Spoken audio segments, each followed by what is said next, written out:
सभी बड़ी बिंदी को सादर प्रणाम। बड़ी बिंदी साप्ताहिक लाइव की आज 132वीं कड़ी है और आज हमारे साथ हैं वनिता की संपादक इंदिरा राठौर मैम। जैसा कि हम सभी नमस्ते जानते सभी हैं को। हम्म। कि बाला बोधनी पत्रिका 1874 में प्रकाशित हुई थी और उस दृष्टि से देखें तो महिला पत्रिका को 150 वर्ष हुए हैं। तो आज हम लोग उसी यात्रा पर बात करेंगे, लेकिन सर्वप्रथम मैं स्टूडियो में स्वागत करती हूँ हमारी आज की बड़ी बिंदी इंदिरा राठौर मैम का, और उनसे यह मैं निवेदन करती हूँ कि विषय पर आने से पूर्व, महिला पत्रिकाओं की यात्रा को जानने से पूर्व, वे सभी बड़ी बिंदी को अपनी जीवन यात्रा के बारे में संक्षेप में बताएं। Ma'am please. नमस्ते सभी बड़ी बिंदियों को, और बहुत बहुत आभार आप सभी का कि आपने मुझे आज अपने समक्ष यहाँ पर बुलाया है। तो मुझे जैसा कि मैंने आपको पहले भी बताया था कि 25 साल लगभग हो गए हैं सक्रिय पत्रकारिता में, लेकिन जो लेखन की मेरी शुरुआत थी वो काफी बचपन से हो गई थी। उसकी वजह शायद ये थी कि मैं आपको एक छोटा सा उदाहरण बताऊंगी, एक छोटी सी घटना बताऊंगी कि मैं क्लास 6th में थी और हमारे जमाने में वो शिवानी के उपन्यास सबसे ज्यादा उस समय महिलाओं के बीच में, लड़कियों के बीच में वही पॉपुलर हुआ करते थे। तो मैं क्लास 6th में थी और जब मेरे पिता ने मुझे मेरे जन्मदिन पर शिवानी की 6 उपन्यासों का एक सेट मुझे उपहार में दिया। तो यहाँ से कह सकते हैं कि हालांकि वो उम्र मेरी बहुत कम थी उनके उपन्यासों को समझने की, लेकिन यहाँ से एक पढ़ने की शुरुआत आप कह सकते हैं कि हुई। और कविताएं मैं उस समय भी लिखा करती थी। स्कूल में डिबेट कंपटीशन हो गए या निबंध प्रतियोगिताएं हो रही हैं तो मैं पार्टिसिपेट करती थी। तो एक वक्ता के तौर पे, फिर एक लेकिन कविताएं जैसी होती हैं, बचकानी सी कविताएं, तो उसी तरह से मेरी एक शुरुआत हुई। फिर जब लखनऊ यूनिवर्सिटी से मैंने अपना ग्रेजुएशन और पोस्ट ग्रेजुएशन किया और यहाँ आकर के पढ़ने का एक नए तरीके का सिलसिला मेरा कह सकते हैं कि शुरू हुआ, जहाँ थोड़ा और लॉजिकल तरीके से चीजों को देखना शुरू किया। शिवानी के उपन्यासों के बाहर जो महिलाएं हैं, महिलाएं अब उतनी कमजोर नहीं हैं, महिलाएं बहुत बेचारी नहीं हैं। तो वो एक नए तरह का एक पढ़ना शुरू हुआ जिसे, और उस दौर में मैंने काफी सारे उपन्यास पढ़े और कह सकते हैं कि रशियन नॉवेल्स मैंने बहुत पढ़े। और वहां जब मैंने, चाहे वो गोरकी की मदर हो या चेरनीशेवस्की के कुछ नॉवेल्स थे, तो जब मैंने इनको पढ़ा और यहाँ पर मुझे लगा कि उनकी जो नायिकाएं हैं वो नायिकाएं बहुत ही विचारों में अपने बहुत बोल्ड हैं, बहुत आगे की हैं। मतलब हमारे जो हिंदी उपन्यासों की नायिकाओं से बहुत आगे की नायिकाएं वो थी। तो वो एक शुरुआत थी शायद एक नए ढंग से पढ़ने की, एक नई दृष्टि पैदा करने की। और इसी दौरान कुछ महिला संगठनों से भी मेरा जुड़ाव हुआ, तो कविताएं और लिखना, और वो कॉलेज के जमाने से ही शुरू हो गया। तो दिक्कत यहाँ पर ये हुई कि मैं तैयारी कर रही थी प्रतियोगी परीक्षाओं की, और उसी दौरान मेरे पिता एक एक्सीडेंट में चले गए। और ये हमारे परिवार पर एक बहुत बड़ा झटका था। वहां से मुझे शायद मेरी जीवन यात्रा बहुत एक दूसरा मोड़ कह सकते हैं मेरे जीवन ने लिया, जहां मुझे अपने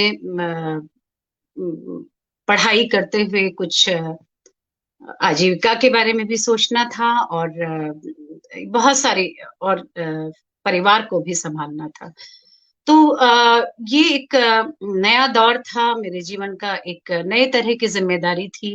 लिखना मेरा जारी रहा, लेकिन जो मैं शोध छात्रा थी उस समय और लॉ में कर रही थी, तो वो पढ़ाई मेरी थोड़ा सा ब्रेक हुई, कह सकते हैं अधूरी ही रह गई। और फिर उसके बाद मेरी शादी हो गई, और शादी के बाद मैं दिल्ली में, तब से मैं दिल्ली में ही हूँ। यहाँ आने के बाद फिर एक नए तरीके से रेडियो, दूरदर्शन और ये सारी चीजें शुरू हुई, और फिर एक सक्रिय पत्रकारिता जो कह सकते हैं कि यहाँ से मेरी शुरुआत हो गई। अमर उजाला में पहले न्यूज से मैंने शुरुआत की, और फिर उसके बाद मैं दैनिक जागरण की जो पत्रिका सखी है, 2004 से 2019 तक लगभग 15 साल मैं दैनिक जागरण की सखी पत्रिका में रही, और वहां से कई साल मैंने उसका संपादन किया। फिर मैं हिंदुस्तान गई, और हिंदुस्तान में वहां भी फीचर जो पेजेज होते हैं अखबार के, और साथ में कई सारे हेल्थ पॉडकास्ट मैंने किए, लगभग 50 के आसपास। हालांकि मैं वहां सिर्फ 1.5 साल ही रही, और उसके बाद अभी पिछले लगभग 1.5 साल से मैं वनिता मैगजीन में इसका संपादन संभाल रही हूँ। तो यही है छोटी सी जीवन यात्रा इसको कह सकते हैं। मैम, आपकी यह जीवन यात्रा हम सब के लिए बहुत उपयोगी साबित होने वाली है, क्योंकि मेरे मन में लंबे समय से ये प्रश्न है कि 150 वर्षों में महिला पत्रिकाओं की जो स्थिति है, उसमें हम अपने आप को कितना विकसित पाते हैं, क्योंकि इस पर बहुत विवाद होता है। कुछ लोग कहते हैं कि हमारी यात्रा किसी खास मुकाम पर नहीं पहुंची है, और कुछ लोग कहते हैं कि पहुंची है। हम बात को आगे बढ़ाएंगे, लेकिन अभी आपसे पहला सवाल यही जानना चाहते हैं कि यह जो 150 वर्षों की यात्रा है, इसमें हम लोगों ने कितनी सफलता पाई है? हाँ, 150 सालों की भी बात अगर हम ना करें, तो अगर आप देखेंगे कि आनंदीबाई बेन पहली भारत की महिला डॉक्टर बनी, और उस समय आजादी के दौरान महिलाओं ने जो लगभग पूरा बराबरी से हिस्सेदारी निभाई आजादी के दौरान भी, उसके पहले भी कितनी सारी महिलाएं हुई। और आजादी के दौरान अगर मैं अभी आजादी के बाद अगर पहली एक तरह से महिला पत्रकार कह सकते हैं, उनका नाम मैं भी शायद मिस कर रही हूँ, उषा मेहता या ऐसा कोई नाम था। तो उन्होंने महात्मा गांधी जब भारत छोड़ो आंदोलन चल रहा था 1942 में, तो उस समय उन्होंने एक सीक्रेट रेडियो शुरू किया था, जिसके जरिए वो एक पहली महिला थी जो रेडियो के एकदम शुरुआती दौर में, तो वो उसके जरिए अपने साथियों को संदेश भिजवाया करती थी। उसके एक सईदा बानो करके जो रेडियो में पहली न्यूज रीडर थी, उर्दू की वो भी। तो ऐसा नहीं है कि महिलाएं लिख पढ़ रही थी, शुरू से लिख पढ़ रही थी, लेकिन ये कह सकते हैं कि चूंकि सारा फोकस ये हो सकता है कि पुरुषों का एक वर्चस्व रहा हर क्षेत्र में, और महिलाओं की जो दुनिया थी वो एक काफी हद तक चारदीवारी के बीच में थी।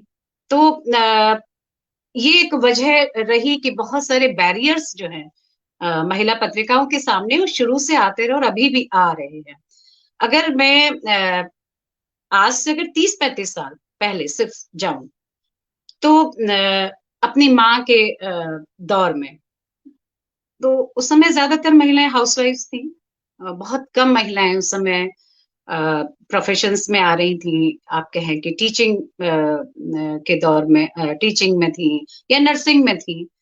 बहुत सारे करियर ऑप्शंस नहीं थे उस समय, लेकिन मैं तब भी देखती थी कि हमारे घर में उस समय बहुत सारी महिला पत्रिकाएं आती थी, चाहे वो मनोरमा हो, गृह शोभा हो, सरिता हो, मुक्ता हो, दिल्ली प्रेस की बहुत सारी मैगजीन्स। और एक उस समय पर वो तो शायद 1980 के दशक में बंद भी हो गई थी, सोवियत नारी करके भी एक पत्रिका उस समय आती थी, और उस समय भी मुझे ध्यान है कि उसके कुछ बुनाई विशेषांक भी उसमें आते थे, और बहुत तरह की और मैं अभी जब मैं बात कर रही हूँ तो मेरे सामने एक दृश्य खिंच रहा है, जो मैं देखती थी कि सर्दियों की दोपहरी में सारी महिलाएं घर के कामकाज कर लेती थी, और उसके बाद वो बाहर आकर के एक छोटी सी हमारी कॉलोनी थी हाइडिल की, तो वो सब बाहर मैं देखती थी कि मम्मी और उनकी सारी जो फ्रेंड्स हैं बुनाई करते हुए सर्दियों में, और उनके आगे हमेशा एक किताब खुली होती थी, कोई मैगजीन खुली होती थी,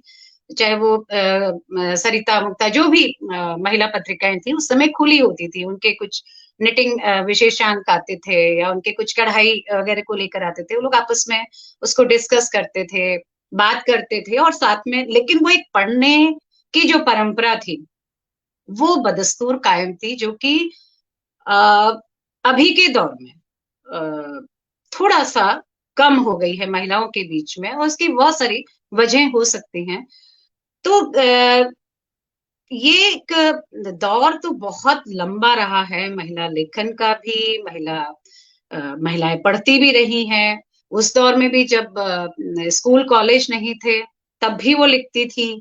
और अगर मैं सिर्फ, अभी मेरी सास आज नहीं है और वो बहुत पढ़ी लिखी नहीं थी, 4 साल पहले वो गुजर गई, लेकिन मेरे घर की लाइब्रेरी में जितनी भी किताबें हैं शायद उसमें हमने उतनी नहीं पढ़ी होंगी जितनी कि उन्होंने पढ़ी।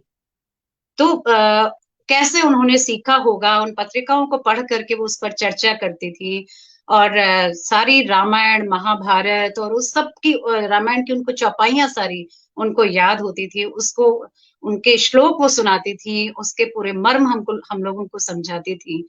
तो आ, वो एक दौर था, महिलाएं घर में भी होते हुए वो एक बौद्धिक जो विकास था महिलाओं का वो लगातार जारी रहा है। लेकिन एक हमेशा कुछ बैरियर, या ये कह सकते हैं कि जो एक बांट दिया गया कि महिलाएं घर संभालेंगी पुरुष बाहर संभालेंगे, वो जो व्यवस्था समाज की बनाई गई, तो उसमें कहीं कहीं कहीं कहीं वो बैरियर्स आते गए, और महिला पत्रिकाओं के सामने भी वही बैरियर्स आए कि महिलाएं शायद जिस तरह कोई पुरुष एक 100% अपने काम पर देता है, लेकिन महिलाओं के लिए हमेशा एक प्रायोरिटी, आप भी एक महिला हैं, मैं भी हूँ, लेकिन हमारे सामने हमेशा प्रायोरिटी हमारा परिवार होता है। तो जो बैरियर्स आए हैं महिला पत्रिकाओं के सामने भी वो यही बैरियर्स रहे हैं कि महिलाएं उतनी तेजी से नहीं आगे बढ़ पाई। मैम, आपकी बातों से कई प्रश्न निकले हैं जिनमें से कुछ जिनको मैं अभी रखना चाहूंगी। एक तो आपकी बात से मैं पूरी तरह से सहमत हूँ कि पुरुषों का वर्चस्व था और आज भी काफी हद तक है। लेकिन दूसरी बात जो आपने कही कि जो हमसे पुरानी पीढ़ी थी, जिनको बहुत अवसर प्राप्त नहीं थे, उनके विकास में इन महिला पत्रिकाओं का बहुत योगदान है। मुझे मुझे लगता है कि उनकी बेटियों और बहुओं के विकास में भी उन पत्रिकाओं का योगदान है, क्योंकि हमारी जो माताएं या हमारी सासू माताएं, चाची इत्यादि जो पीढ़ियां हैं, इन महिलाओं ने उन पत्रिकाओं से बेहतर शिक्षा देने की प्रविधि के बारे में भी जाना है, बेटियों को आगे बढ़ाने की प्रेरणा भी मिली है। इस पर आपका अपना क्या नजरिया है? आप कैसे देखती हैं कि जो हमसे पुरानी पीढ़ी थी वे कितना लाभान्वित हुई इन पत्रिकाओं से?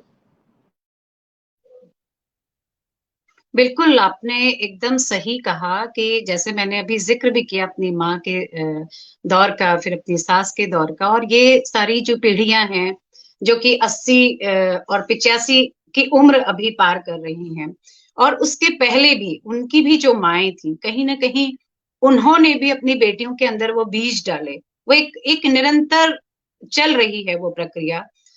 तभी शायद हमारी पीढ़ी जो आज हम इतना सक्षम हो पाए या किसी तरह से हम टिके हैं, तो कहीं ना कहीं उन पत्रिकाओं का, उस पढ़ाई लिखाई का ही योगदान रहा है। हमारे हमसे आगे आने वाली पीढ़ियां शायद और ज्यादा हमसे बेहतर करेंगी, ये मुझे उम्मीद है। तो अब एक छोटी सी बिल्कुल चीज है कि अगर हम ये कह लें कि महिलाओं का काम पहले सिर्फ घर संभालना था, लेकिन उस घर को भी संभालने में एक महिला पत्रिका का योगदान बहुत कारगर साबित हुआ, बहुत ज्यादा। कि अगर आप कह सकते हैं कि अब पहले की अगर हम बात करते हैं तो बुनाई विशेषांक एक बहुत हर पत्रिका लगभग वो देती थी। आज वो पत्रिकाएं बहुत कम बुनाई विशेषांक निकाल रही हैं। उसकी वजह यह है कि महिलाओं के पास उतना समय नहीं रह गया है बुनाई कढ़ाई या ये सब करने के लिए। ज्यादातर महिलाएं अब बाहर निकल रही हैं तो उनके पास ये समय नहीं रह गया, लेकिन पहले की महिलाओं के पास वो समय था। और पेरेंटिंग को लेकर के मुझे लगता है कि बहुत सारे जो संबंधों को एक कैसे संतुलित बनाया जाए, और सबसे जो एक और अहम चीज थी महिला स्वास्थ्य। हमारे समाज में या हमारे परिवारों में एक महिला जो अन्नपूर्णा कही जाती है, वो हमेशा ये होता है कि वो अपने आप को सबसे बाद में रखती है। सबसे पहले उसका ये होता है कि वो पूरे परिवार को खिला दे, उसके बाद वो खाए। किसी और का स्वास्थ्य है, अगर बच्चा भी बीमार हो जाएगा तो रात के पूरी पूरी रात वो जाग कर बैठी रहेगी, लेकिन जब अपना स्वास्थ्य उसका बिगड़ेगा तो वो हमेशा अंतिम समय तक उसको टालती आती है। लेकिन इन पत्रिकाओं ने ये किया कि उनको एक बेहतर स्वास्थ्य मिले, उनको एक बेहतर जीवन स्तर मिले, उनको एक बेहतर घर का माहौल मिले, एक बेहतर परवरिश मिले। उनको ये पता चले कि उनको अपने संबंधों में कहाँ पर बैलेंस बिठाना है, कहाँ पर अपने हक के लिए आवाज बुलंद करनी है, कहाँ कैसे अपने बच्चों को एक सही नागरिक बनने के लिए शिक्षा देनी है, उनकी बेहतर परवरिश कैसे करनी है। उसके अलावा समाज में क्या हो रहा है, दुनिया में क्या हो रहा है। आज तो टीवी चैनल्स हैं, आज बहुत सारे और माध्यम हैं, व्हाट्सएप है, सोशल मीडिया है, लेकिन उस जमाने में क्या था। आज से अगर हम सिर्फ 20 साल पहले की भी बात करें तो सोशल मीडिया तो ये 20 सालों में, पूरा 20-25 सालों में ही आया है। ब्लॉग और तमाम फेसबुक और ये सब सिर्फ ये 20-25 सालों की ही देन है। लेकिन उसके पहले क्या था, उसके पहले, बहुत पहले सिर्फ एक दूरदर्शन हुआ करता था जिसमें एक छोटा सा समाचार होते थे, और कभी कभार दोपहर में कुछ महिलाओं के लिए सीरियल आ जाया करते थे, या एक फिल्म आ जाया करती थी। तो सिर्फ एक महिला पत्रिकाएं ही थी ना। समाचार पत्रों के बाद अगर हम देखें तो रेडियो, और रेडियो के बाद ये महिला पत्रिकाएं। तो वो महिलाओं को की सोच समझ को विकसित करने के लिए इन महिला पत्रिकाओं का एक बहुत अहम भूमिका इन महिला पत्रिकाओं की रही है, क्योंकि उस समय पे कोई और जरिया नहीं था कि वो एक घर की दुनिया के साथ साथ एक बाहर की दुनिया से भी जुड़ सके, क्योंकि महिलाओं का कोई एक्सपोजर नहीं था, बाहर उनका निकलना बहुत कम था। तो दुनिया की जानकारी उनको कैसे मिले, तो दुनिया की जानकारी इन महिला पत्रिकाओं के ही जरिए उनको मिली। तो ये एक उनके विकास में, उनकी चेतना जो विकसित हुई, उसमें महिला पत्रिकाओं का बहुत बहुत बड़ा योगदान रहा है। मैम, जैसा कि अभी आपने बताया कि 20-25 साल पहले बहुत कम ही विकल्प थे, जैसे समाचार पत्र थे, रेडियो था और या टेलीविजन के कुछ सीमित चैनल्स थे, और इसके अतिरिक्त महिलाओं के लिए पत्रिकाएं होती थी। और अभी आपने बताया कि महिलाओं की व्यस्तता भी बहुत बढ़ गई है और उनका एक्सपोजर भी बहुत बढ़ गया है। तो एक संपादक होने के नाते जब आप नवीन अंक का संपादन कर रही होती हैं, तो आप सामग्री को किस प्रकार से संतुलित करती हैं कि कितना हिस्सा किस क्षेत्र को, किस विषय को दिया जाए जो आज की महिला के लिए ज्यादा उपयोगी साबित हो सके? ये आपने बहुत सटीक और बहुत समसामयिक सवाल आपने पूछा है। अ, सबसे एक यहाँ पर मैं एक बात और कहना चाहूंगी कि जैसा मैंने अभी पहले भी कहा, आज की महिला के पास पढ़ने का समय बहुत कम रह गया है, बहुत कम।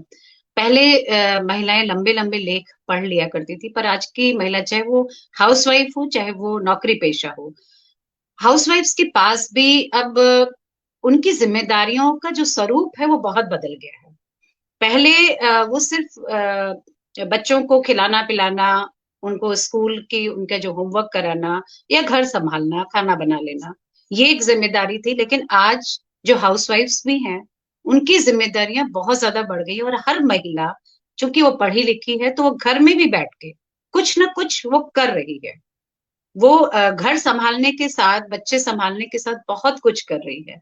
तो ऐसे दौर में एक जब मैं बात करती हूँ अपनी रीडर्स से, तो मेरी हमारी जो रीडर्स हैं वो ज्यादातर छोटे शहरों की पाठिकाएं हैं, और 40 से ऊपर की रीडरशिप हमारी ज्यादा है। 40 की उम्र के पार युवा पाठिकाएं कम है। उसकी वजह शायद ये हो सकता है कि सब कॉलेज जाने वाले बच्चे हैं, करियर आज के समय में बहुत इतना समय ले रहा है कि बच्चों के पास अब इसके लिए, इसके इतर कुछ उनके पास सोचने समझने के लिए समय नहीं रह गया है।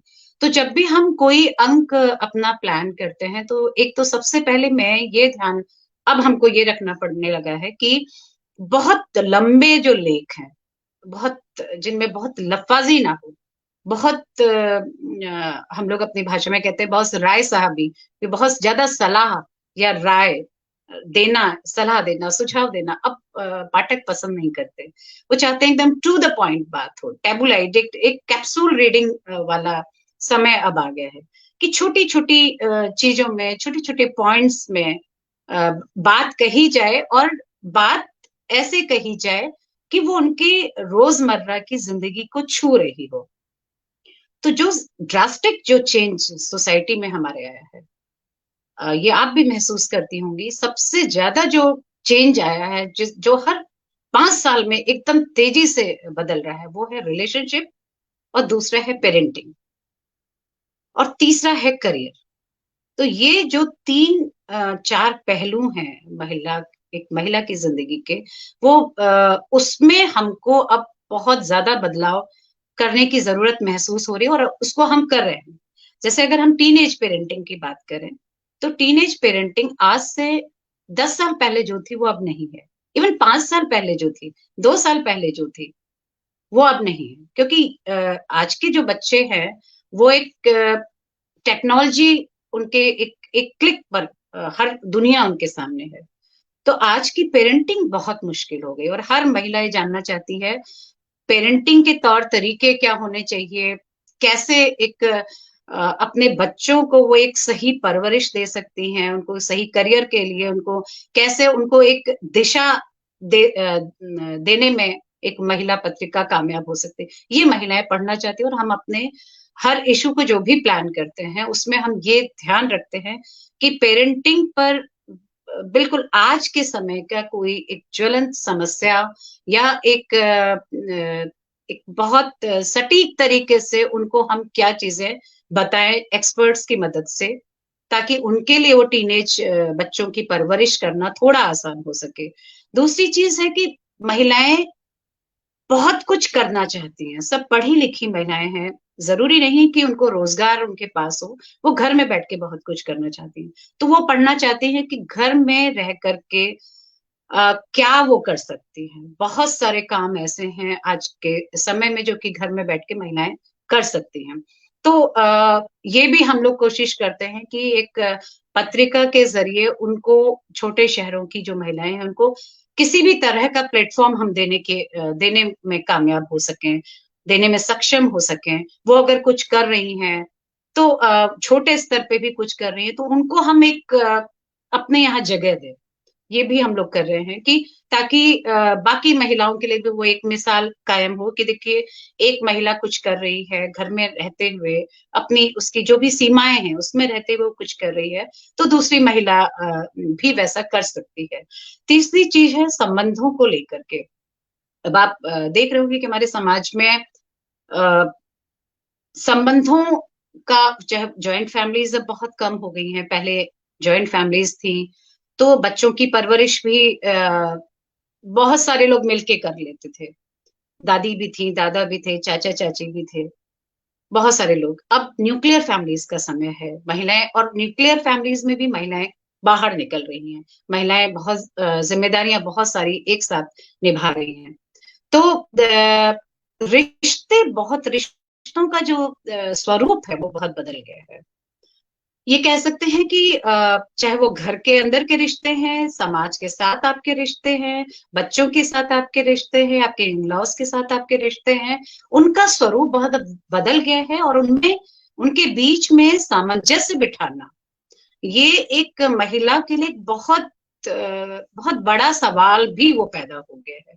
तो उन रिश्तों के जो बदलती जरूरतें हैं रिश्तों को लेकर के, उसमें महिलाएं बहुत कुछ नया जानना चाहती है। तो हम लोग की कोशिश होती है कि हम पति पत्नी के रिश्तों से इतर भी जो बाकी जो रिश्ते हैं घर परिवारों के बीच में, उन रिश्तों में कैसे वो बैलेंस बिठाते हुए एक सही तरीके से वो आगे बढ़ सके, ये भी एक हमारे महिला पत्रिकाओं का मुद्दा है। और महिला हेल्थ, ये हमारा हम कोई इशू प्लान करें या ना करें, कुछ भी हम स्पेशल करें, लेकिन महिला हेल्थ ये हमारा हमेशा एक रेगुलर विषय रहा है महिला पत्रिका के जरिए, क्योंकि हेल्थ हेल्थ सबसे ज्यादा जरूरी है, और उसमें भी मेंटल हेल्थ। अब अगर आप देख पा रही होंगी, खासतौर पे कोरोना के बाद महिलाओं की मेंटल हेल्थ बहुत प्रभावित हुई है, क्योंकि महिलाएं घरों में रही हैं, पुरुष घरों में रहे हैं, बहुत सारे लोगों के रोजगार चले गए, बहुत सारे लोगों ने बहुत अपनों को खोया, और उसमें एक महिला चूंकि वो घर की धुरी है आज भी, तो उसके ऊपर सबसे बड़ी जिम्मेदारी आती है, और उसमें उसका अपना स्वास्थ्य, अपनी मेंटल हेल्थ वो बहुत प्रभावित होती है। तो उस पर हमें हम लोग नियमित रूप से हम लोग कोशिश करते हैं कि फिजिकल, मेंटल, इमोशनल, ये तीनों हेल्थ को लेकर के योगा, एक्सरसाइज, कैसे वो अपने आप को फिट रख सकती हैं, अपने आप को कैसे ऊर्जावान बना के रख सकती हैं, कैसे वो जीवंत तरीके से रहें, क्योंकि जब तक वो खुश नहीं रहेंगी, वो परिवार को, समाज को, किसी को खुश नहीं रख सकती। तो हमेशा हम ये कोशिश करते हैं कि हमारे पत्रिका में कुछ ना कुछ ऐसा जरूर हो जो उनको कुछ प्रेरणा दे, उनको प्रोत्साहित करे, उनको ऊर्जा ऊर्जा दे। और ऐसी कई सारी महिलाएं जो कि समाज में कुछ कर रही हैं, जिन्होंने कोई बहुत संघर्ष करने के बाद अपना कोई मुकाम बनाया है, ताकि वो उनकी कहानी और लोगों को भी प्रेरित करे। तो ये हमारे एक नियमित स्तंभ के तौर पर हम लोग इसको देते हैं। मैम, आपने बहुत अच्छी बात कही कि जो पत्रिका है वो तैयारी कर रही है, लेकिन एक समस्या ये आ रही है पत्रिका और पाठक के बीच में कि कितना भी अच्छा अंक आ रहा है, पाठकों की संख्या घटती जा रही है। जब पाठक उसको पढ़ेंगे ही नहीं, पत्रिका को उठाएंगे ही नहीं, देखेंगे ही नहीं, तो वो उससे कैसे जुड़ेंगे। तो आप तो एक संपादक के तौर पर काम कर रही हैं और बेहतरीन अंक बनाने की कोशिश कर रही हैं, और तमाम जो संपादक हैं कर रहे हैं। मैं ये जानना चाहती हूँ कि समाज में लोगों को ऐसी क्या तैयारी करनी चाहिए जिससे जो युवा पीढ़ी है वो इन पत्रिकाओं से जुड़ सके, क्योंकि एक तो उनके पास समय का अभाव है, दूसरे उनके मन में कहीं ना कहीं एक ऐसा भाव है कि जो महिला पत्रिका होती है वो द्वितीय, दोयम दर्जे की पत्रिका होती है, वो केंद्र में हमेशा मुख्य पत्रिकाओं को उन्होंने देखा है। क्योंकि जिस प्रकार से समाज में पुरुषों का वर्चस्व है, उसी तरह से समाज में जो कह लीजिए मुख्य पत्रिकाएं उनको माना जाता है जिसमें राजनीति मुख्य रूप से केंद्र में हो और समसामयिक घटनाएं केंद्र में हो।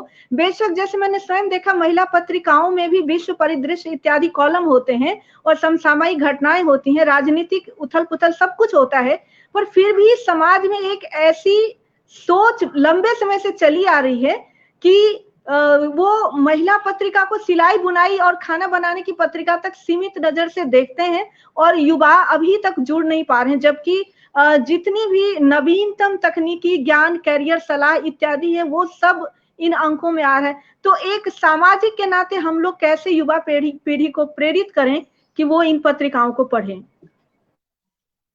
हाँ, आपने बिल्कुल सही कहा कि महिला पत्रिकाएं लोगों का पढ़ना बहुत तेजी से घट रहा है। और सिर्फ महिला पत्रिकाओं का ही नहीं, यहाँ पर मैं आपको बताऊं कि जितनी भी पत्रिकाएं अभी कह सकते हैं कि एक बुरे दौर से गुजर रही हैं। इवन पूरा प्रिंट मीडिया एक बुरे दौर से गुजर रहा है। उसकी वजह आप लोगों को भी पता है, सबको मालूम है कि बहुत सारे माध्यम आ चुके हैं।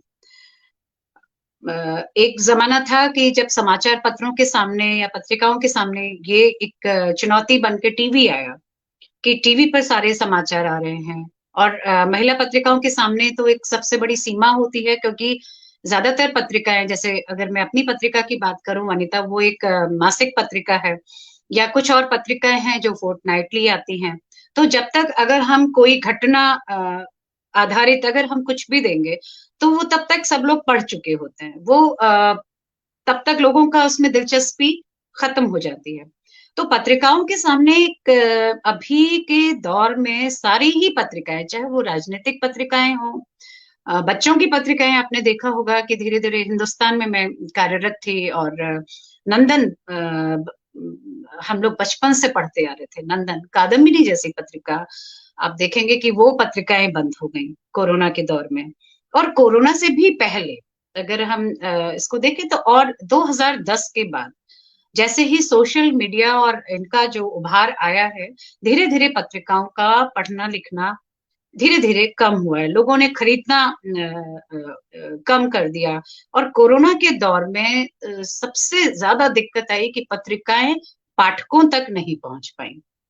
उसकी वजह यह रही कि जब लॉकडाउन हुआ तो वो एक समस्या थी कि पत्रिकाएं बीच में कहीं फंस गई। अगर वो रेलवे के जरिए भेजी जा रही थी तो कहीं अटक गए, किसी एक स्टेशन पर पड़ी रह गई, लोगों तक नहीं पहुंच पाई। बहुत सारे जो एजेंसीज थी वो काम करना बंद हो गई, बहुत सारे लोग मारे गए, बहुत सारे जो वेंडर्स थे उन्होंने पत्रिकाएं उठाना बंद कर दिया, क्योंकि उस समय तो लोग अखबार तक नहीं लेना चाह रहे थे।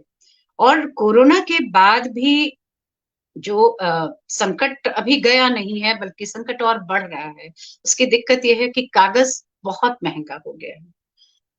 इतना महंगा हो गया है कि लगभग एक साल के अंदर कह सकते हैं कागज के दाम दुगने हो गए हैं। तो समाचार पत्रों पत्रिकाओं के सामने अभी एक सर्वाइवल का संकट है। डिजिटल मीडिया के साथ में एक आसानी ये होती है कि आप तुरंत के तुरंत उसमें चीजें दे सकते हैं। कोई समस्या हो तो आप उसको हटा भी सकते हैं, उसमें आपको कागज का खर्चा नहीं करना पड़ता। लेकिन पत्रिकाओं के सामने यह है कि कागज का एक खर्चा एक बहुत बड़ा मसला है अभी के समय में। और दूसरी चीज, युवाओं के पास मोबाइल आना, मोबाइल आने से उनके पास सब कुछ है। मोबाइल, बहुत छोटी छोटी चीजें उनके पास आ जा रही हैं, ब्लॉग्स के जरिए आ रही हैं, इंस्टा के जरिए आ रही हैं, फेसबुक के जरिए आ रही हैं। तो वो उनका जो पढ़ना है वो पूरी तरह से डिजिटल हो गया है। अब आप देख रहे होंगे कि सारी क्लासेस तक ऑनलाइन हो रही है, बहुत सारे प्रोफेशनल कोर्सेज ऑनलाइन शुरू हो गए हैं। तो ऐसे में पत्रिकाओं के सामने तो संकट आएगा ही, और महिला पत्रिकाएं और ज्यादा संकट आएगा। उसकी वजह ये है कि बच्चों की पत्रिकाएं एक बारगी वो आप स्कूलों में जा सकते हैं लेकर के। स्कूल प्रिंसिपल ने कह दिया कि हाँ ये इस बच्चे को पढ़नी है, ये पत्रिका बच्चे की, तो पेरेंट्स के सामने कोई चारा नहीं होता। आप भी आपके भी बच्चे होंगे तो आप जानते होंगे ये चीज, कि अगर स्कूल ने कह दिया कि इनको ये पत्रिका खरीदनी तो आप खरीदेंगे। लेकिन महिलाओं के सामने ऐसा कुछ नहीं है। महिला पत्रिका लोगों तक इसलिए भी नहीं पहुंच पा रही है क्योंकि ऐसी कोई जगह नहीं है जहां पर कि, और महिलाओं की बाइंग कैपेसिटी आज के समय में भी बहुत कम है। ज्यादातर जो महिलाएं हैं, अगर वो हाउसवाइफ्स हैं, तो उनके पास कोई ऐसी अर्निंग नहीं है। अब हम मेरे पास बहुत सारी ऐसी महिलाओं के फोन आते हैं कई बार कि हमारे शहर में हमारा जो हॉकर था वो पत्रिका नहीं ला पाता, या अगर मतलब हम बूढ़े हो गए हैं, हम अगर बच्चों से कहें तो बच्चों के पास इतना टाइम नहीं होता कि वो पत्रिका हमें दे दें। और तो ये सारी समस्याएं हैं कि पत्रिकाएं पहुंच ही नहीं पा रही लोगों तक। और दूसरी चीज शायद ये भी है कि कहीं ना कहीं महिला पत्रिकाएं भी एक कंफ्यूजन के दौर से गुजर रही है, आप कह सकते हैं। कि उनको ये लगता है कि जब हम लोग भी बात करते हैं अपनी आपसी बातचीत में कि क्योंकि जीवन महिलाओं का बहुत बदल गया है। अब अगर हम ये कहें कि हम सिर्फ खाना, सौंदर्य, या रिलेशनशिप, या फैशन वगैरह ही देख करके हम पत्रिकाएं बेच लेंगे, तो अब ऐसा नहीं हो सकता। अब लड़कियां बहुत कुछ कर रही हैं। लड़कियों को जब तक उनकी चीजें, उनके करियर ऑप्शंस, कि करियर के बारे में कोई पत्रिका दे रही है नहीं दे रही है, छोटे शहरों में बैठी हुई लड़कियां क्या कर सकती हैं, क्या वो पत्रिका दे रही है कि नहीं दे रही है, तो ये सब जब तक नहीं कर पाएंगी महिला पत्रिकाएं, पर अभी वो इतना कंफ्यूज्ड हैं सारी पत्रिकाएं, क्योंकि ये लगता है कि पता नहीं युवा पाठक उठाएंगे कि नहीं, और अगर हमने अपने कंटेंट को थोड़ा भी चेंज किया तो कहीं ऐसा ना हो कि जो हमारा अभी एग्जिस्टिंग पाठक है वो भी हमसे दूर हो जाए। तो ये एक कह सकते हैं एक ट्रांजिशन फेज है ये। और यहाँ पर सोचना ये है कि कैसे महिला पत्रिकाओं को एक डायरेक्ट संवाद में जाया जाए। तो वनिता के जरिए भी हम लोगों ने एक अभी जनवरी से ही बल्कि एक शुरुआत की है नई नजर। नई नजर में हम लोग जो कैंपस में स्टूडेंट्स हैं उनसे हम लोग बात कर रहे हैं, उनसे बात करके कि वो लिखें हमारे गेस्ट एडिटर के तौर पे, वो लिखें, वो किसी भी विषय पर लिखने के लिए वो लोग स्वतंत्र हैं, चाहे वो एजुकेशन हो, चाहे वो रिलेशनशिप हो, चाहे वो करियर को लेकर के उनके कुछ सवाल हो, या वो समाज में कोई बदलाव चाहते हो, पत्रिकाओं में कोई बदलाव चाहते हो, क्या वो देख रहे हैं जिंदगी को, वो उनका नजरिया जिंदगी को देखने का क्या है, तो उस पर हम लोग उनसे लिखवा रहे हैं, उनकी फोटो के साथ में हम लोग उनसे मंगवा रहे हैं। उसके अलावा अब अ, अ, साथ में हम लोग अपने डिजिटल मीडिया को भी प्रमोट कर रहे हैं कि अगर हमने एक पत्रिका निकाल रहे हैं लेकिन साथ में उसकी वेबसाइट में उसमें हम कैसे युवाओं को जोड़ सकते हैं, चाहे वो सौंदर्य प्रतियोगिताओं के तौर पर हो, चाहे वो कोई टैलेंट शो के जरिए हो। फेसबुक में हम लोग इस तरह की बहुत सारी एक्टिविटीज कर रहे हैं। और तो ये सारी चीजें अभी हम लोग कर रहे हैं, और इसमें भी मुझे लगता है कि भी बहुत दूर जाना है, अभी बहुत पत्रिकाओं को अपने अंदर भी वो बदलाव लाने की जरूरत अब महसूस हो रही है कि अब वो जो तरीका जो था पहले कि सारी, अब अगर मैं ही हूँ, मैं एक महिला पत्रिका का संपादन कर रही हूँ, लेकिन जब मैं देखती हूँ अगर 4-5 पत्रिकाएं खोलती हूँ तो मुझे लगता है इसमें ऐसा क्या है जो कोई युवा उसको उठाए और पढ़े, ऐसा क्या है। कोई भी एक चीज, आप कवर अगर उठाते हैं, किसी भी पत्रिका का कवर उठाते हैं तो उसमें कम से कम 2 सब्जेक्ट ऐसे होने चाहिए। पूरी पत्रिका बेशक आप जैसे चला रहे हैं चलाएं, लेकिन कम से कम 2 सब्जेक्ट ऐसे हों जिस पर नजर जाते ही एक व्यक्ति बेबस हो जाए, जो भी उसको देख रहा है, कि अंदर क्या है उसमें, वो उसको देखे, उसको पलटे। तो ये एक जो स्पार्क होता है, लगता है कि कहीं ना कहीं महिला पत्रिकाएं वो स्पार्क अपना नहीं बना पा रही हैं अभी, और विचार कर रहे हैं, बहुत कुछ बदल भी रहे हैं। अभी इसी में मैं देखती हूँ कि अगर कोई महिला पत्रिका अचानक बदलती है अपना, कोई भी जो स्पेशल ला रही है वो अगर चेंज करती है उसमें, तो वो एकदम से लोग उठाते हैं उसको, देखते हैं, कम से कम हम ही लोग भी हैं तो मैं भी एक पाठक के तौर पर वो देखती हूँ कि अच्छा इसमें कुछ नया आया है, कुछ बदलाव हुआ है, तो मैं एक बार जरूर पलटती हूँ। तो ये सारी समस्याएं हैं, और इन्हीं से गुजरते हुए, कह नहीं सकते आगे क्या होगा, लेकिन इन्हीं से गुजरते हुए महिला पत्रिकाओं को अपना एक रास्ता बनाना है। मैम बहुत अच्छी बातें कही आपने, जैसे कि संक्रमण के दौर से गुजर रही हैं ये पत्रिकाएं, फिर इन पत्रिकाओं के पास ये चुनौती है कि नए पाठक पकड़ने के कारण कहीं हम पुराने पाठक को न खो दें। ये तमाम चुनौतियों के साथ साथ एक यह भी रास्ता दिख रहा है कि हम अपना डिजिटल संस्करण भी तैयार करें ताकि हमारे पाठकों की संख्या बढ़ सके। तो ये सचमुच बहुत ही समसामयिक बिंदु हैं जिन पर सोचने की आवश्यकता है। बातचीत को आगे बढ़ाएंगे मैम, पर मेरा एक निवेदन है कि हमारी बड़ी बिंदियों के लिए आप कम से कम अपनी एक रचना का पाठ कर दें।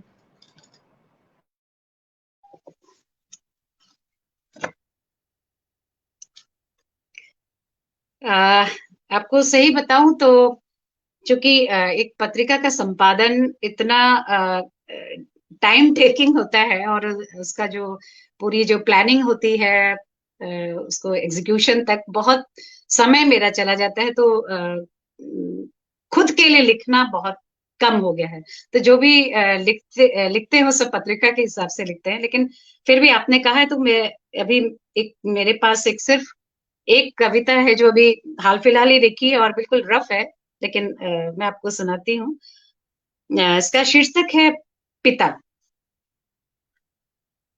पिता, हमने देखा पिता का गुस्सा, अनुशासन और देखा रूखापन।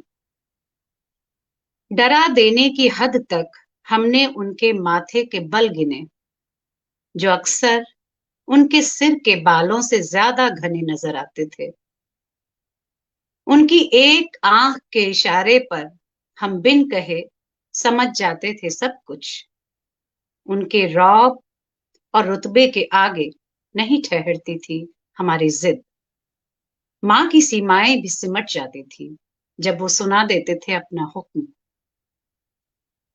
पिता को हम शहंशाह समझते थे और खुद को बेचारी त्रस्त जनता, कि उनका कहा गोया पत्थर की लकीर था जिसे मिटाने का साहस किसी में न था। और फिर हमने देखा वक्त का पहिया घूमते, पिता की मूंछों का ताव, आवाज का तीखापन, गुस्सा, तंज, रुआब उनके चेहरे की लकीरों संग धीरे धीरे सिमटता गया। पिता अब काफी शांत रहने लगे। कभी कभी कहते माँ से, अब संभालने दो बच्चों को अपनी जिम्मेदारी, कि 2 घड़ी पास आकर बैठो जरा। माँ मसरूफ रही हमेशा, पिता की बातों को करती रही अनसुना। समय का पहिया कुछ और घुमा। एक दिन कटे पेड़ जैसा ढह गया पिता का वजूद। हमारे आसपास दुनिया घूमने लगी। होश में आए तो देखा हमारा सुरक्षा कवच टूट चुका था। तपती धूप में कोई हाथ न था सर पर। हमारे सामने जो शरीर था वो बहुत कमजोर, थका और पस्त था। फिर हमने माँ को देखा, जो एकटक पिता के टूटे हुए वजूद को देख रही थी। एकाएक हमने पाया माँ धीरे धीरे पिता का चेहरा ओढ़ रही थी, कि उनके माथे पर वही सलवटे, आंखों में वही कठोर सख्त भाव ठहर गए थे। हमने देखा पिता गए नहीं थे कहीं, उनका वजूद माँ के वजूद में समा चुका था। बहुत अच्छी रचना और बहुत यथार्थ भी। हम लोग जिन विषयों पर बात कर रहे थे वापस थोड़ा उधर रुक करते हैं। और जिस प्रकार आज रिश्ते बदल गए, संबंध बदल गए, जैसा कि आपकी कविता में भी माँ और पिता के माध्यम से आपने बहुत अच्छी तरह बताया। स्त्री और पुरुष के कार्य क्षेत्र की जो सीमाएं थी वो बढ़ गई। यानी एक जो संक्रमण के दौर की आपने बात की है, तो उस संक्रमण के दौर को लेकर तो पत्रिका को चलना पड़ेगा, नहीं तो पत्रिका का वजूद समाप्त हो जाएगा। तो आने वाले सालों में एक संपादक के तौर पर पत्रिका को बचाने के लिए आप क्या कार्य करने वाली हैं? ये आपने बिल्कुल सही कहा कि जो बदल रहा है, जो स्त्रियों की भूमिकाएं बदल रही हैं, जो मैं महसूस कर पाती हूँ, मुझे लगता है कि स्त्रियों की दुनिया बहुत तेजी से बदली, बहुत तेजी से। युवा लड़कियों को मैं जब देखती हूँ तो मुझे लगता है कि अ, पुरुषों की दुनिया अभी उतनी तेजी से नहीं बदल पा रही। वो बदलने की कोशिश कर रहे हैं, यकीनन कर रहे हैं। अगर मैं अपने पिता से लेकर के अगर अपने पति तक वो बदलाव को मैं महसूस कर पाती हूँ।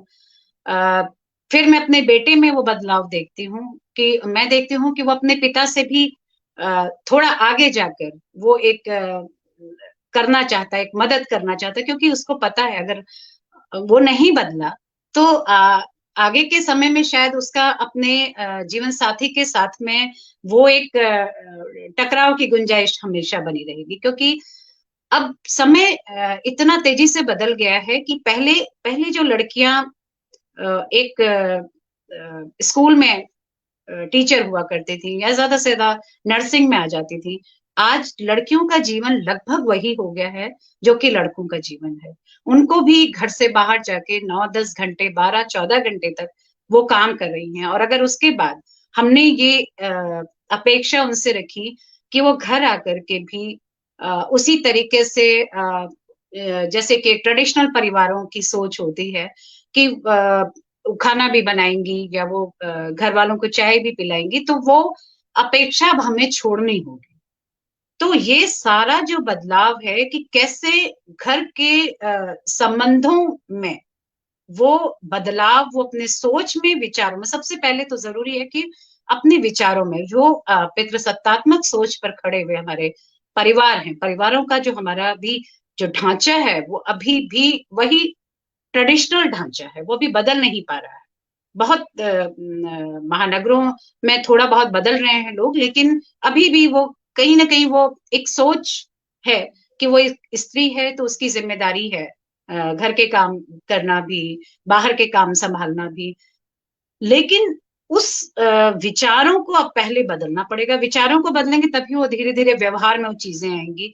परवरिश के तौर तरीके बदलने होंगे तभी हमें अपने मुझे लगता है कि बेटियों से ज्यादा हमें अपने बेटों को बताना पड़ेगा। बेटियां फिर भी सीख लेंगी घर के कामकाज, लेकिन बेटों को हमें बताना पड़ेगा, एक उनको जेंडर ट्रेनिंग देना। जो हम सोचते हैं कि महिला पत्रिका में हमें ये एक नियमित स्तंभ के तौर पर देना चाहिए कि how to behave with women. एक लड़की के साथ में एक पुरुष को कैसे रहना चाहिए, चाहे वो उसकी घर में उसकी बहन है, उसकी माँ है, क्लास में उसकी सहपाठी स्टूडेंट है कोई, या कॉलेज में उसकी कोई लड़की है, उसके जो वर्क प्लेस है वहां पे उसके कोई कलीग है, महिला कलीग, उनके साथ में उनका संबंध कैसा होना चाहिए। एक वो जो जेंडर ट्रेनिंग है, मुझे लगता है कि वो बहुत जरूरी है कि हम अपने बेटों को दें। और महिला पत्रिका के जरिए हम उन, जब तक ये जेंडर ट्रेनिंग नहीं दे पाएंगे तब तक हम उस समाज में हम उस बदलाव की अपेक्षा नहीं कर सकते। ये बहुत जरूरी चीज है जो हमें देनी होगी। दूसरी चीज है घरेलू कार्यों का भी एक जो विभाजन नहीं कहूंगी, लेकिन कैसे एक घर और बाहर दोनों जगह बैलेंस करना, वो एक स्त्री की ही जिम्मेदारी नहीं होनी चाहिए, वो एक पुरुष की भी जिम्मेदारी होनी चाहिए। तो ये जो सारी चीजें हैं, ये जो समाज में बदलाव आ रहा है, महिलाओं के घर के बाहर निकलने से जो बदलाव आ रहा है, क्योंकि अब वो समय नहीं रहा कि जब हम ये कहेंगे कि महिलाएं घर भी संभालेंगी, बाहर भी संभालेंगी। नौकरियों का स्वरूप बहुत बदल गया है।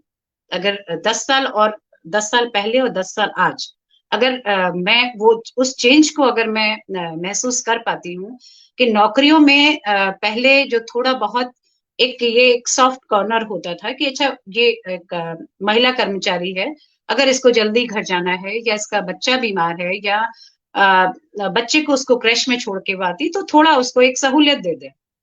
वो अब नौकरियों का स्वरूप नहीं रह गया। अब ये है कि महिलाओं को बाहर कहीं ज्यादा खुद को साबित करना पड़ता है।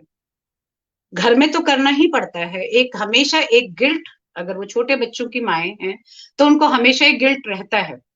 मैं अपने यहाँ भी देखती हूँ कि अगर बच्चा बीमार है तो अभी भी आज भी ये होता है कि एक महिला चूंकि वो माँ है तो उसको छुट्टी लेनी होगी। पुरुष को ये होता है कि नहीं, वो एक मेन अर्निंग मेंबर है, वो छुट्टी नहीं ले सकता, या उसकी कोई अर्जेंट मीटिंग है, लेकिन उसकी वाइफ भी उतना ही महत्वपूर्ण काम कर रही है। तो क्यों ऐसा नहीं हो सकता कि एक पिता को भी एक अपने बच्चे के लिए छुट्टी लेने की जरूरत महसूस हो? क्यों ऐसा हो कि एक महिला को ही अपने बच्चे को देखना उसकी जिम्मेदारी बना दी जाए? इसलिए क्योंकि हम शुरू से उसी सोच पर हम लोग चल रहे हैं। तो मुझे लगता है कि महिला पत्रिकाओं के जरिए ये जो छोटी छोटी चीजें हैं, और एक समाज को हम सही दिशा तभी दे पाएंगे जहां जेंडर इक्वेलिटी होगी, और जेंडर इक्वेलिटी हम अपने घर से शुरू करते हैं। हम अगर अपने कार्यस्थलों में अगर हम देखते हैं कि कोई पुरुष उस तरह से व्यवहार नहीं कर रहा है, तो कहीं ना कहीं वो उसके परिवेश से ही आ रहा है ना, उसके अपनी जो उसकी परवरिश जिस तरीके से हुई है वो उसी परवरिश की ही तो देन है, उसका जो चिंतन, उसका जो पूरा थिंकिंग प्रोसेस है, वो उसी परवरिश की देन है। तो उस परवरिश को ही हमें बदलने की जरूरत है। और यहाँ पर मुझे लगता है कि महिला पत्रिकाएं एक बहुत बड़ा रोल प्ले कर सकती हैं। एक और पितृसत्तात्मक सोच ऐसा भी नहीं है कि पुरुषों की ही होती है, वो महिलाओं की भी होती है।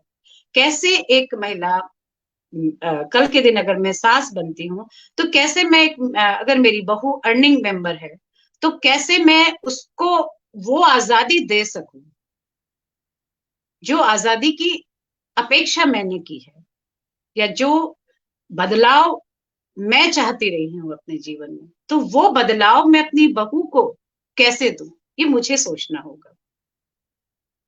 तो ये सारी जी ये जो सारे समाज में बदलाव आ रहे हैं, उनको पत्रिकाओं को ही दिखाना भी होगा, और एक ट्रेनिंग कह सकते हैं कि एक ट्रेनिंग की तरह लोगों के बीच में उसको ले जाना होगा कि ये बदलाव आ रहे हैं समाज में। अगर हम नहीं बदले तो फिर उस सामाजिक व्यवस्था को ध्वस्त होते देर नहीं लगेगी, जो कि हो रहा है, अभी भी हम देख रहे हैं। आप देखेंगे कि इतना जो डिवोर्स रेट्स बढ़ रहे हैं, बहुत ज्यादा तेजी से बढ़ रहे हैं, वो काफी हद तक उसमें कोई बड़े मसले नहीं होते हैं, बहुत छोटे छोटे मसले होते हैं। दहेज हत्याएं अब बहुत कम, कह सकते हैं बहुत कम हो गई हैं। पहले जिस तरह से अखबार रंगे होते थे वो नहीं होते, लेकिन अब क्या होता है, वो सामंजस्य की कमी होती है। और सामंजस्य की कमी के पीछे ज्यादातर मामलों में ईगो क्लैशेस होते हैं। ईगो क्लैशेस इसलिए होते हैं क्योंकि वो एक जेंडर पे बराबरी, जेंडर इक्वेलिटी कैसे हो, वो हम अभी समझ नहीं पा रहे हैं। हम ये तो चाह रहे हैं कि हमारे घर में जो लड़की आए, या हमारे बेटे की जब शादी हो, तो वो भी मतलब बहू भी खूब अच्छी पढ़ी लिखी हो, वर्किंग हो। लेकिन हम ये व्यवस्था अपने परिवारों में नहीं बना पा रहे हैं कि वो अगर एक अर्निंग मेंबर को अगर हम लेकर आ रहे हैं, तो उसको हम वो आजादी दे पा रहे हैं कि नहीं दे पा रहे हैं, कि वो अपना घर और बाहर एक सही तरीके से बैलेंस बिठाते हुए, जिस तरह कोई लड़का अपने करियर के लिए सोचता है, कोई लड़की भी अपने करियर के लिए उसी तरह सोच पाए। और सिर्फ अपने माँ बाप के ही यहाँ नहीं, अपने ससुराल में भी वो चीजें अब बहुत बदलने की जरूरत है। अगर नहीं बदलेंगे तो परिवारों की परिवार संस्था जो है, ये भी बिगड़ेगी। तो ये मुझे लगता है कि अभी महिला पत्रिकाओं को इस पर और ज्यादा ध्यान देने की जरूरत है, बदलते हुए संबंधों के मद्देनजर। जी मैम, आपने बिल्कुल मेरे मन की बात कह दी, क्योंकि आपने जो बात कही मैं भी ऐसा ही सोचती हूँ कि पितृसत्ता तो एक विचारधारा है जिसकी संपोषक महिला भी हो सकती है या पुरुष भी हो सकता है। एक पुरुष भी है, वो महिला सशक्तिकरण का समर्थक हो सकता है, और एक महिला भी स्त्री सशक्तिकरण की विरोधी हो सकती है। तो ये जो बदलता हुआ समय है जिसमें हमारा पुराना ढांचा चरमरा रहा है, तो हमें एक नए ढांचे के निर्माण की आवश्यकता है। और वैसे में तमाम पत्रिकाओं के ऊपर ये एक जिम्मेदारी है। जैसा कि यदि हम नवजागरण के समय से अभी देखें, महिला पत्रिकाओं को ही नहीं, यदि तमाम पत्रिकाओं को देखें कि जब नवजागरण का दौर था और हम लोग अपने अंधविश्वास मिटाने की तैयारी में थे, तो किस प्रकार हमने पत्र पत्रिकाओं के माध्यम से अपने समाज को बदला, समाज में अनेक सुधार किए। आज फिर एक दौर है जिसमें हमें नए सिरे से अपने समाज को स्थापित करना है, एक नवीन ढांचे का निर्माण करना है, और उसमें पत्र पत्रिकाओं के अस्तित्व को भी बचाना है, जिसमें उनके कागज संस्करण के साथ साथ उनके डिजिटल संस्करण को भी सामने लाना है। लेकिन उसके बाद भी यह सुनिश्चित नहीं हो पा रहा है कि हमारी पत्रिकाओं का भविष्य कैसा होगा। लेकिन फिर भी एक उम्मीद की जा सकती है कि पत्रिकाओं का दौर अभी समाप्त होने वाला नहीं है। मैम, जाने से पहले आप युवाओं को क्या संदेश देना चाहेंगी?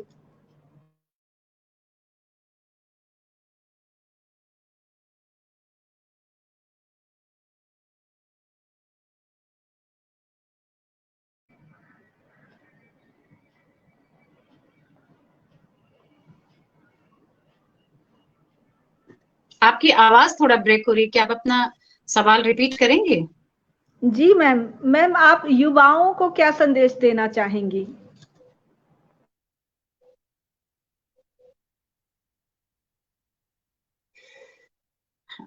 आप आपकी आवाज ब्रेक हो गई थी। मैम, युवा पीढ़ी को, जो हमारी अभी युवा पीढ़ी सामने आ रही है, जिसके कंधों पर ही हमारे देश का भविष्य है, उन्हें आप जी क्या संदेश देना चाहेंगी? हाँ, बिल्कुल। एक तो सबसे पहला संदेश तो मेरा यही है कि युवा पीढ़ी को अपने चिंतन में, अपने सोच विचार में और लॉजिकल होने की जरूरत है। ठीक है, अभी करियर के सवाल उनके सामने बहुत ज्यादा हैं, लेकिन मुझे लगता है कि हर बच्चे को, हर स्टूडेंट को और हर युवा को किसी न किसी एक सामाजिक सरोकार से जुड़ना बहुत जरूरी है।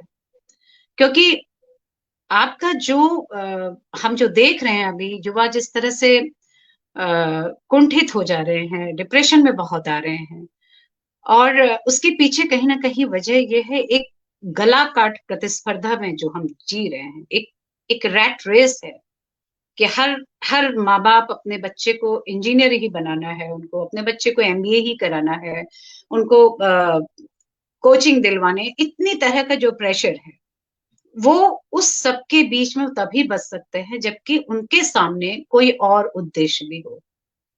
तो प्लान बी हमेशा एक बच्चे के पास में होना चाहिए, और वो प्लान बी सिर्फ करियर से रिलेटेड नहीं, वो ये भी है कि समाज को हम क्या दे रहे हैं।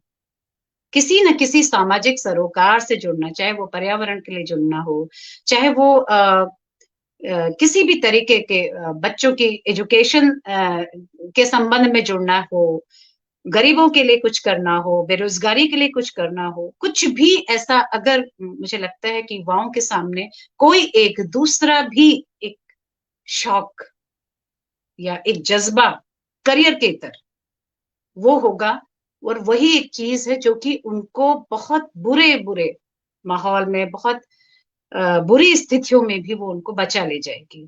ये मेरा कहना है। और दूसरी चीज ये भी कहना है कि पढ़ना लिखना कभी नहीं छोड़ना। पढ़ने की कोई उम्र नहीं होती, आप जिंदगी भर सीखते हैं, जीवन भर सीखने को तैयार रहना चाहिए। मैं आज भी कोई नई चीज या टेक्नोलॉजी से जुड़ी हुई, हमारे टाइम में टेक्नोलॉजी उतनी वो नहीं थी, लेकिन मुझे अच्छा लगता है कंप्यूटर में कोई, मैं बहुत अपने जो टीम में बहुत जूनियर हैं उनसे भी मैं कुछ सीखना चाहती हूँ। मुझे अच्छा लगता है कि अच्छा कोई नई चीज सीख रही हूँ और मुझे आ गई, तो मैं उसमें बहुत बच्चों की तरह खुश होती हूँ। तो ये एक मुझे लगता है कि युवा जोश जो है वही सिखा सकते हैं। तो युवाओं को अपने आप को हमेशा, अपने दिमाग को खुला रखना चाहिए। समाज में क्या हो रहा है, दुनिया में क्या हो रहा है, देश में क्या हो रहा है, इसके बारे में अपने आप को बिल्कुल अलर्ट रखना चाहिए, हमेशा अपडेट करना चाहिए, और छपे हुए शब्दों पर भरोसा रखना चाहिए।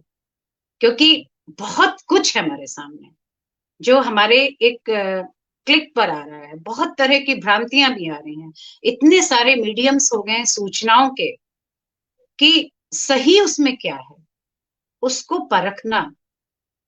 फेसबुक पे एक ही बात को इतनी तरीके से आप देख पाते हैं, उसमें सही क्या है, उस सही चीज को पहचान पाना ये बहुत जरूरी है। किसी भी तरीके के अफवाहों में आकर के, या किसी भी तरीके के जो मैं देखती हूँ कि ट्रोल करने लगते हैं फेसबुक पे, सोशल मीडिया पे, उन सब से बचने की जरूरत है। अपने आप को बहुत संतुलित, संयमित, और अपनी ऊर्जा को, बहुत ऊर्जा होती है, एक उम्र होती है उसमें इतनी ऊर्जा होती है, इतना कुछ कर सकती है युवा पीढ़ी, उस ऊर्जा को एक सही, एक कंस्ट्रक्टिव दिशा में ले जाना वो बहुत जरूरी है। तो लिखना पढ़ना ये कभी नहीं छोड़ना चाहिए, और पत्र पत्रिकाएं पढ़ने की जरूरत हमेशा रहेगी, आज भी और हमेशा रहेगी, चाहे जितना डिजिटल क्रांति आ जाए। लेकिन मुझे लगता है कि छपे हुए शब्दों की जो वैल्यू है, आज भी जब हम कोई किताब पढ़ते हैं, कोई पत्रिका पढ़ते हैं, वो हमें जो याद रहती है वो शायद हम जो छोटी स्क्रीन पर देखते हैं वो याद नहीं रहता। तो कुछ भी गहरा पढ़ना है अगर, तो हम पत्रिका ही उठाते हैं। तो वो लिखना पढ़ना बच्चों को नहीं छोड़ना चाहिए। किताबें, मुझे लगता है कि किताबें ही भविष्य हैं, किताबें ही आपको सिखाती हैं। या तो आपको दुनिया आप कैसे देख सकते हैं, दुनिया में क्या हो रहा है वो आप कैसे देख सकते हैं, बहुत सारे कल्चर्स में क्या हो रहा है वो आप कैसे जान सकते हैं। हर देश में तो आप नहीं घूम सकते, हर जगह तो आप नहीं जा सकते, वो कौन सिखाएगा। वो तो किताबें ही बताएंगी। तो वो किताबें पढ़ना बहुत जरूरी है, क्योंकि पढ़ने से ही दृष्टि खुलती है, पढ़ने से ही विचार बनते हैं, और विचार सही तभी बनेंगे जब आप सही पढ़ेंगे। बस यही मेरा कहना है, यही संदेश।